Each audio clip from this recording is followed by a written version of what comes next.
Welcome to round 5 of the NRLW. I'm Paul Grzadka, and with me is former New South Wales Origin star Shontelle Stowers, here to preview all the games this week. Thanks for coming in. Thanks for having me. First up, the Eels taking on the Knights, starting up the round, and your old club Parramatta. They've been quite impressive so far this season. Last week, the win over the West Tigers relied on a lot of grit and determination. Would coach Steve Grzadka be satisfied that that was enough to get the 2 points? I think he'll be very impressed, like you said, about the grit and determination piece of the team, but I think that he'll also be getting the team to go back to their structured play so that they can completely play with class.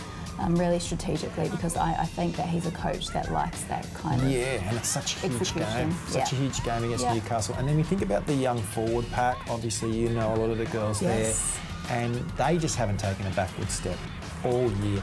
This is a tough Newcastle pack. This is the test of all tests. Yeah, Newcastle have always had a tough middle pack. I think they're born and bred through the middle in Newcastle. And the thing with the Parramatta Eels is that they haven't met their potential yet in the middles. They're still finding combos.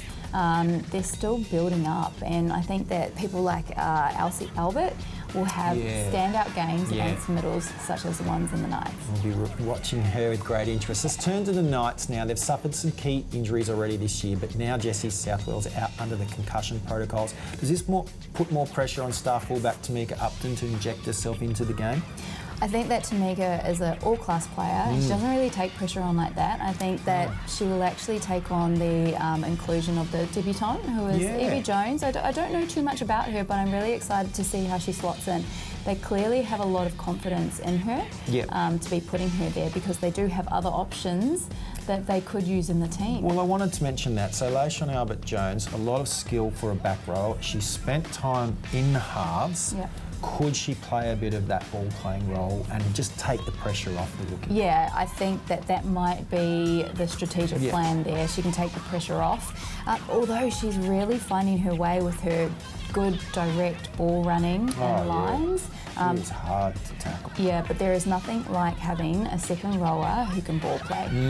That's a really good plan. So in saying all that, rematch of the 2022 Grand Final, can the Eels turn the tables on the Knights in this one, or will Newcastle win? I think that the Eels can. Yep, they definitely have got it, and you'll be messaging them. I know, I'm excited to see how it all plans out. Yeah, all right, thanks Shani. Thanks. If you want to see this match live, head to nrl.com/tickets. If you can't get to the game, you can still watch it on Channel 9, Foxtel, Sky New Zealand or KO. Kickoff is at 11 a.m.